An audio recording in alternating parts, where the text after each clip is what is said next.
Muy buenas noches, estimadas amigas y amigos de Todas las Noches Son Viernes.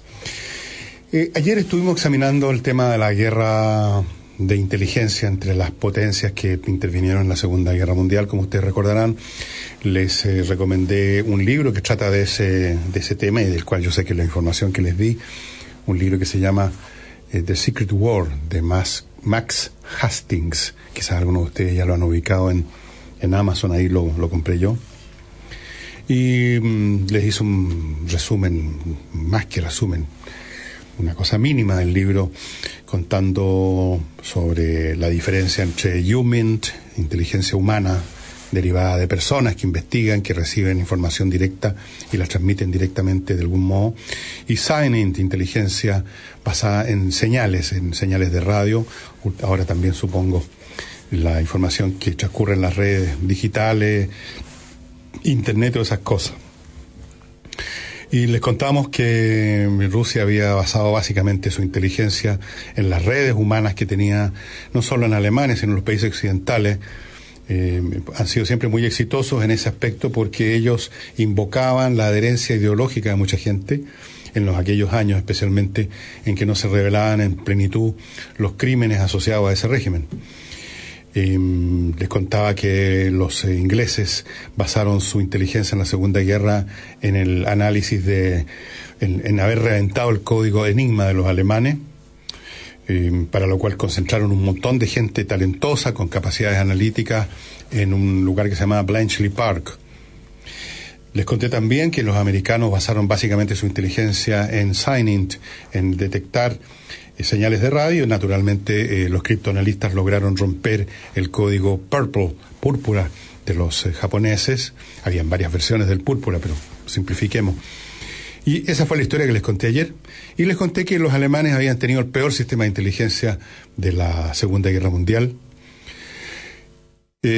Parece ser, y esto también ocurrió en Rusia, que en los regímenes dictatoriales el 90% del esfuerzo de inteligencia se dirige a preservar el régimen de los enemigos internos, ya sea que existan o que existan fantasmas, porque los regímenes dictatoriales son paranoicos. Ustedes recordarán, sabrán que en la Unión Soviética se andaban descubriendo supuestas conspiraciones capitalistas hasta en la sopa, y mataron a mucha gente. Y se dispararon prácticamente en el pie. Una de las razones por el desastre en el primer año en la guerra entre Rusia y Alemania, los alemanes los barrieron del mapa, fue que el Ejército Rojo estaba completamente destruido porque habían matado prácticamente a toda la oficialidad del Ejército Rojo en algún momento en los años 30, porque a Stalin le vino la sensación que eran todos saboteadores, conspiradores, etcétera. Después hizo lo mismo con el organismo de inteligencia, la NKVD. Mataron o aprisionaron y mandaron a pudrirse en algún gulag a cientos de especialistas en criptoanálisis. Algunos de ellos después los volvieron a sacar en libertad porque los necesitaron y después les dieron un balazo, por supuesto. El premio de estos regímenes a sus servidores. Ahora vamos a tocar otro capítulo que me parece parecer interesante y que tiene que ver con la guerra tecnológica entre estas naciones en la Segunda Guerra Mundial. Con tecnología me refiero a los sistemas de armamento, los grados de avance de esos sistemas de armamento, hasta dónde llegaron en esos desarrollos y qué efecto tuvieron esos desarrollos en el campo de batalla. Partamos con Estados Unidos. Estados Unidos fue sorprendida por el estallido de la Segunda Guerra, si es que acaso fueron sorprendidos realmente. Recuerden que hay una teoría conspirativa de que ellos sabían perfectamente lo que querían la guerra, pero tenían que convencer primero al pueblo norteamericano que no quería ir a ninguna guerra, y para eso dejaron, esta sigue la teoría conspirativa, a sabiendas que los japoneses bombardearan Pearl Harbor, y después de eso tuvieron la suerte que los alemanes, sin ninguna necesidad en realidad, eso fue otro de los muchos errores que cometió Hitler, le declararon la guerra a Estados Unidos, así que el tema fue zanjado de esa forma. Pero, en todo caso, Estados Unidos no estaba militarmente preparado, no tenía un ejército muy numeroso. Sus armas, su equipo, el equipo de la infantería era de la Primera Guerra Mundial.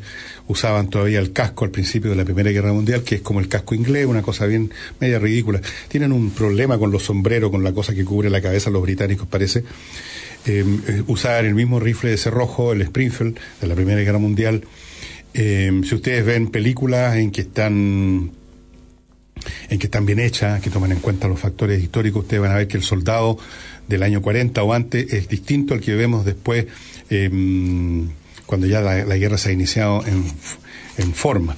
El infante marina norteamericano fue provisto por el casco que se usó hasta la guerra de Vietnam, fue provisto por un muy excelente rifle semiautomático, el M1, la carabina BAR, la Brownian Automatic Rifle.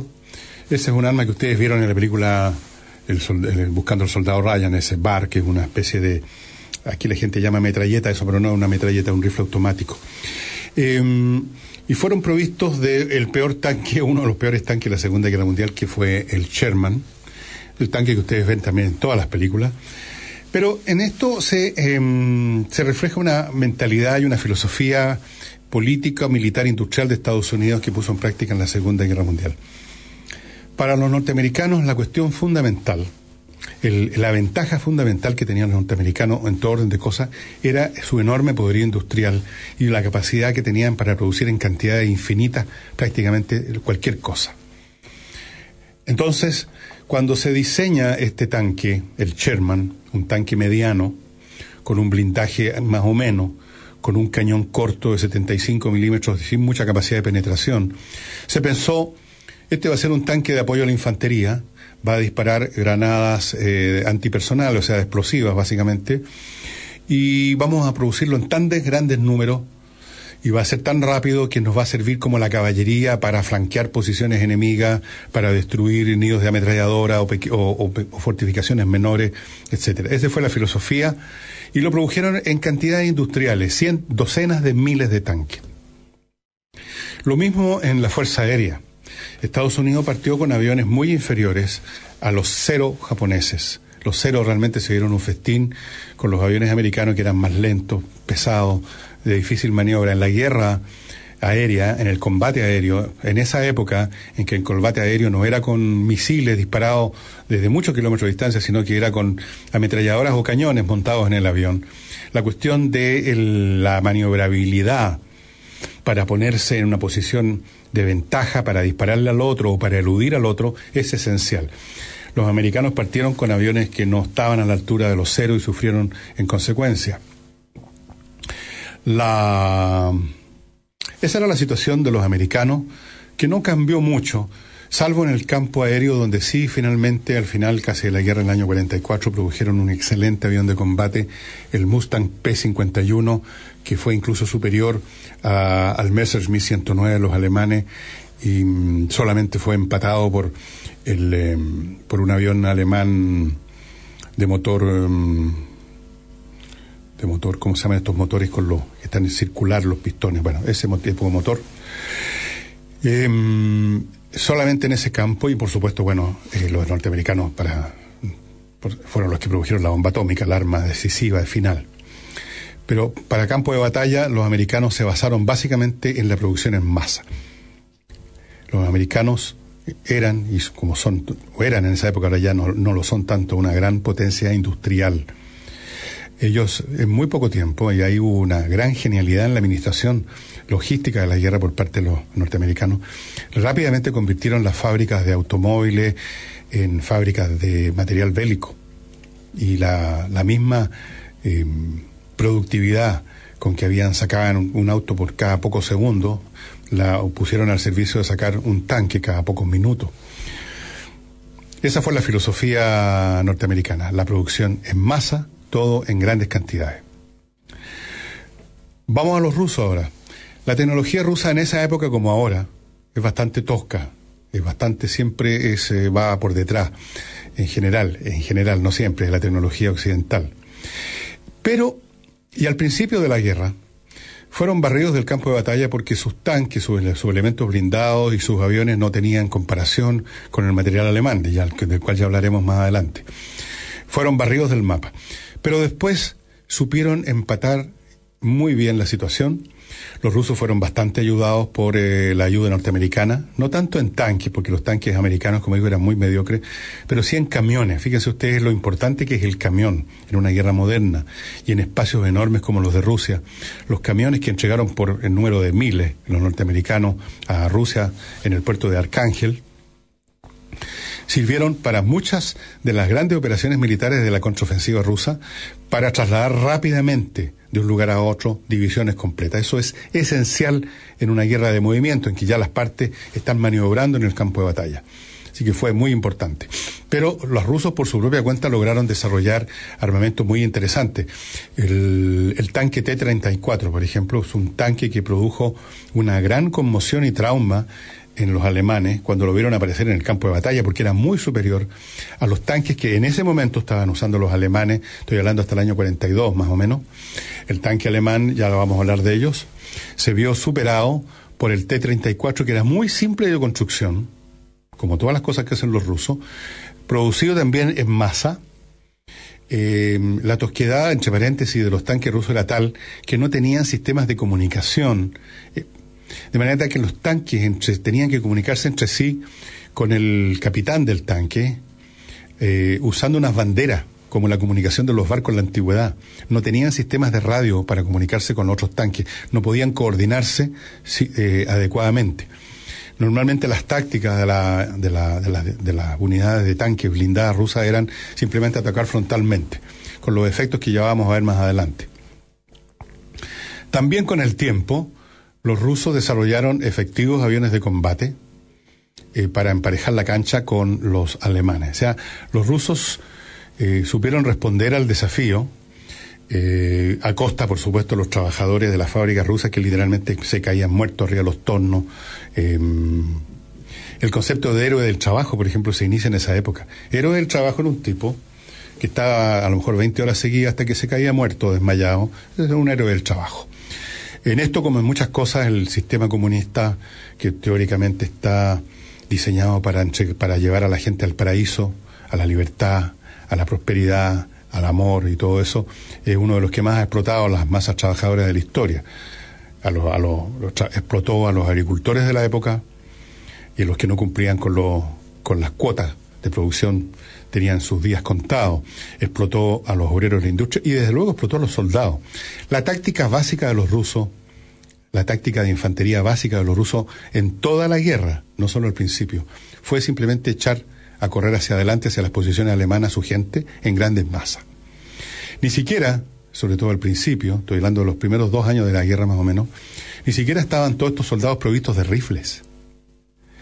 Y el rifle era un rifle de la época, un rifle de cerrojo bastante anticuado.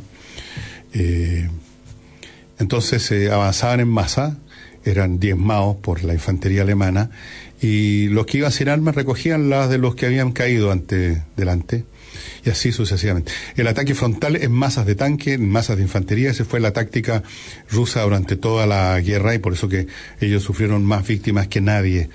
Los rusos tuvieron 20 millones de muertos en la guerra, más de la mitad de ellos fueron soldados, o sea, morían como moscas. Esa fue la tecnología rusa. En el fondo, entonces, los americanos, para resumir, se basaron en la producción en masa de producto, y los rusos se basaron en la aniquilación en masa de sus propios soldados y de sus propios obreros. Los japoneses ahora. Los japoneses tuvieron algunos golpes bastante interesantes desde el punto de vista tecnológico. Hay 2 elementos que saltan a la vista como muy interesantes.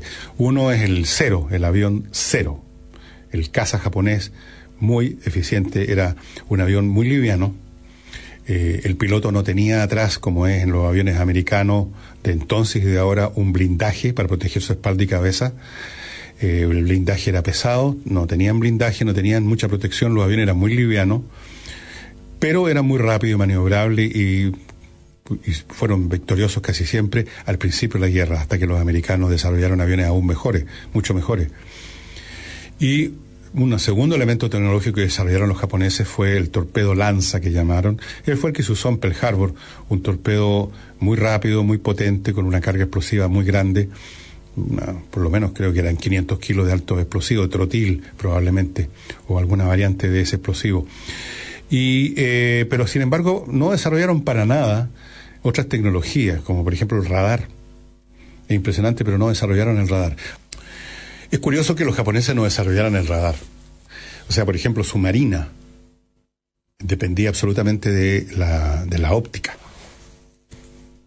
La óptica. Y curiosamente,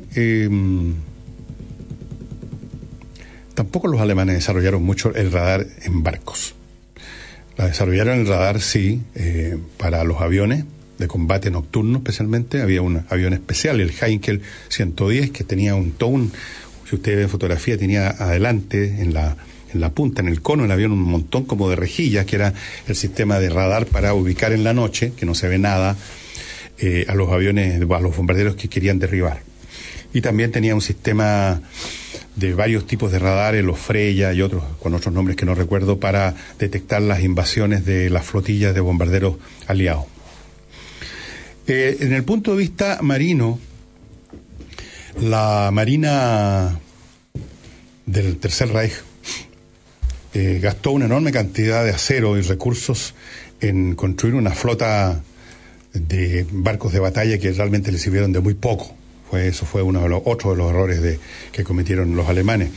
Los barcos de guerra que uno recuerda son, por ejemplo, el Graf Spee, que supuestamente era un corsario, estos barcos corsarios que salen a interrumpir el tráfico marítimo comercial del beligerante para irlo hambreando, digamos. Ese Graf Spee alcanzó a hundir unos pocos barcos mercantes y ya se tuvo que enfrentar a una flotilla de cruceros ligeros ingleses, y después de una batalla frente a Mar del Plata, el barco se internó en Montevideo, o sea, en Mar del Plata, y luego el capitán lo hundió. O sea, no sirvió de nada prácticamente. Después, el Bismarck, un acorazado bolsillo, un barco muy poderoso con artillería muy potente, cañones creo que de 16 pulgadas, estamos hablando, 16 pulgadas significa, multiplique por 2,5, son como 40 centímetros el diámetro del cañón. El proyectil que arrojaba el obús, la granada de artillería, era un asunto como de 1,5 metros de alto y 40 centímetros de diámetro. Imagínese, de acero y con una carga enorme de explosivos, la capacidad destructiva.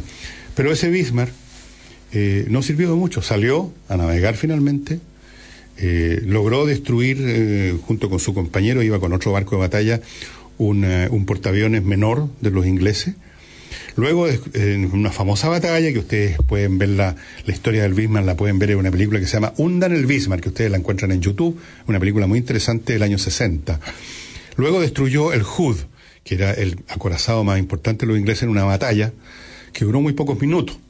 Aparentemente una de las granadas de artillería del Bismarck penetró por el puente, por el piso del barco, o sea, donde no hay blindaje, y explotó en la Santa Bárbara, o sea, donde se guardan los explosivos, especialmente donde se guarda el explosivo que se usa para proyectar los proyectiles, que se llama cordita, y el barco, el Hood, voló en pedazos. Ustedes pueden ver incluso documentales reales en la época en que aparece el Hood a la distancia simplemente volando en pedazos. De los 1.500 tripulantes creo que sobrevivieron 2, algo así. De un golpe murieron. Pero después de eso el Bismarck fue acosado, capturado y finalmente destruido por una flota británica. O sea, por ese lado tampoco la marina alemana logró gran cosa, y los demás barcos de batalla estuvieron prácticamente toda la guerra fondeados en sus puertos sin hacer gran cosa. O sea, eso fue un enorme desperdicio de tecnología, de acero, de tripulaciones, porque eso podían haberlo los alemanes invertido en aumentar enormemente su flota de submarinos, que sí fue de gran importancia en la Segunda Guerra Mundial. Especialmente hasta el año 42, los submarinos alemanes llegaron un momento a hundir algo así como 1 millón de toneladas al mes de barcos mercantes. Eso es una cifra enorme. Pero finalmente fueron vencidos como un elemento importante en la guerra por el descubrimiento del código Enigma, que como les conté lo hicieron en Bletchley Park, que permitía a los aliados saber dónde estaban desplegados los submarinos, en qué parte del Atlántico estaban para mandar los convoys por otro lado y para enviar a los barcos, a los destructores antisubmarinos, a los barcos antisubmarinos, los aviones antisubmarinos que empezaron a desarrollar a partir del año 43 más o menos los aliados, y que fueron arrinconando más y más hasta que llegó un momento en que las bajas de submarinos eran mayores que las bajas de barcos mercantes. De hecho, la La mayor porcentaje de bajas que sufrieron las Fuerzas Armadas alemanas fue en el campo de las tripulaciones de submarinos, donde murió cerca del 90% de todos los que sirvieron en esa rama de la Marina. La tecnología que usaron los submarinos en la Segunda Guerra Mundial era un desarrollo de la que se había usado ya en la Primera Guerra. Los barcos eran extremadamente incómodos. Todo lo que ustedes vean en películas de guerra del interior de un submarino es total y completamente falso. Porque ustedes ven un lugar más o menos iluminado donde la gente camina un poco como por el living de una casa. No era así. Imagínense un tubo estrecho donde hay que andar, a pesar de que elegían tripulantes que no fueran muy altos, muy grandes, por supuesto, un tubo estrecho donde no había espacio para nada, donde los tripulantes tenían que dormir en una hamaca tendida arriba de los torpedos, donde la comida no tenían un espacio especial para guardarla, estaba en cualquier parte, en cualquier rincón, en medio de un tarro con petróleo, al lado de un torpedo, colgando de un tubo, las salchichas. Ustedes pueden ver más o menos el ambiente que se vivía en un submarino alemán en la película Das Boot, que es una famosa película de guerra alemana y que ustedes la encuentran gratis en muchos sitios de internet en la versión de 3 horas, Das Boot. Ahí tienen más o menos una idea más aproximada de lo que era en la vida dentro de un submarino. En el plano aéreo, los alemanes entraron a la guerra con ventaja, tenían mejores aviones que todos los aviones aliados, pero pronto fueron empatados por el Spitfire, el avión de combate principal de los ingleses, que era muy parecido en performance al Messerschmitt 109, y ustedes saben la batalla aérea que siguió la conquista de Francia, la batalla aérea que se produjo entre el 40 y el 41, más o menos, un año. Fue una derrota realmente para los alemanes porque no lograron lo que querían de dominar el espacio aéreo. Por supuesto infligieron enormes bajas a los ingleses, pero los ingleses también les infligieron enormes bajas a ellos, de forma que en un momento dado suspendieron, era en cambiar Chana por Juana, no había manera de imponer superioridad. O sea, la tecnología aérea británica ahí empató la tecnología aérea alemana, que se había basado al principio de la guerra en el Messerschmitt 109, un caza muy efectivo, en el bombardero en picada, el Stuka, que ustedes han visto 1.000.000 de películas de ese avión que baja con una sirena sonando terrible, que la ponían para aterrorizar a los que iban a recibir el impacto de la bomba de 250 kilos que llevaba el Stuka. Y era un avión de ataque táctico, de apoyo a tierra, que se llama ahora. Es un avión que se usaba cuando la información de tierra le decía en tal parte, en tal lugar, hay una batería de artillería enemiga. Entonces el avión iba y era como una artillería aérea y dejaba caer su bomba exactamente en ese punto. En la batalla de Francia, el Stuka, y en la batalla de contra Polonia fueron muy efectivos. Después fueron prácticamente superados porque eran aviones lentos por cualquier avión de combate aliado, así es que empezaron a ser puestos en una situación de segunda fila, y curiosamente los Stuka terminaron la guerra cumpliendo la función de cazatanques. Le pusieron un cañón de 30 milímetros, 2 cañones de 30 milímetros. 30 milímetros significa un proyectil de 3 centímetros de diámetro, con una carga explosiva y con una punta muy dura de wolframio, o sea, de tungsteno, para penetrar el blindaje. Y entonces ese avión hacía lo que ahora hace más o menos el A-10 norteamericano, atacaba tanques, bajaba y les disparaba y los destruía. Y algunos héroes, o Rudel, por ejemplo, un piloto de Stuka, él solo, algo así como destruyó como 1.500 tanques. ¿Pueden ustedes imaginar la efectividad que tenía esa arma? En el campo donde los alemanes produjeron adelantos que tuvieron más trascendencia hasta el día de hoy es en el campo aéreo, con el desarrollo del avión jet de combate, fue el M262. No alcanzaron a producir los números suficientes como para cambiar el curso de la guerra, que ya estaba perdida totalmente. Empezaron a actuar recién en 1944. El jet de combate, el M262, que ustedes pueden ver fotografía, es un avión que ustedes podrían pensar que es de hoy. Naturalmente era muchísimo más rápido que el avión más rápido de los aliados, y las veces que logró funcionar provocó, francamente, diezmó a las fuerzas de bombardero. Fue también el primer jet que en algunos momentos disparó cohetes, pero eran cohetes, no eran misiles, o sea, no eran cohetes con autodirección, con dirección por infrarrojo o por radar. Simplemente era un proyectil que salía volando y explotaba cuando cuando se prendía la mecha, llamémoslo así.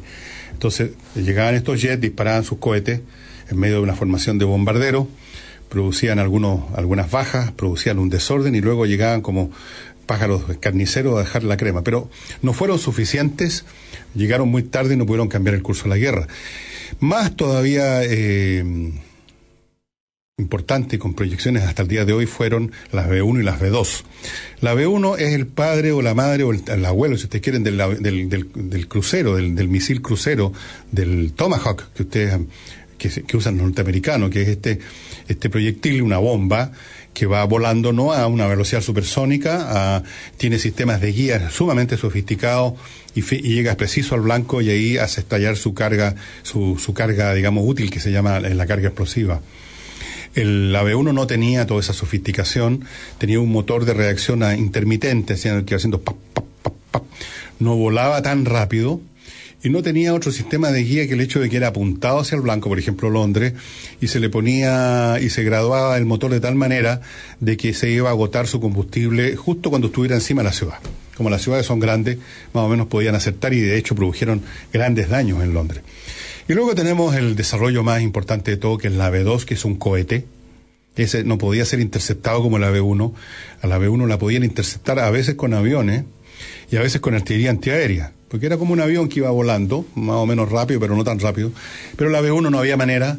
La B-1 llegaba a la estratosfera y luego caía. Era imposible interceptarla.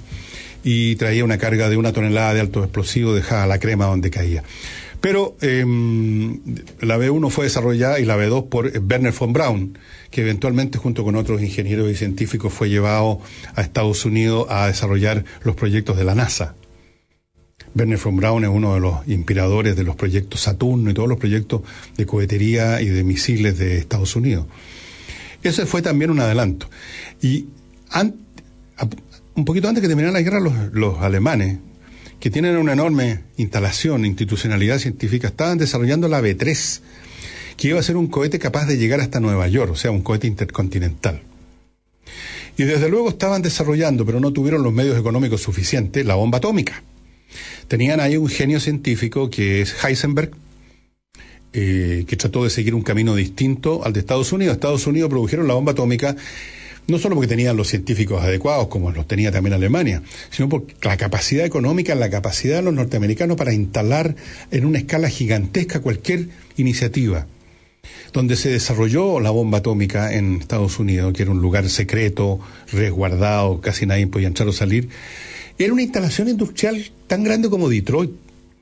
Porque el problema principal para desarrollar una bomba nuclear es la purificación del uranio, para que sea de capacidad radioactiva suficiente para que en ciertas condiciones entre en masa crítica y se produzca la detonación nuclear.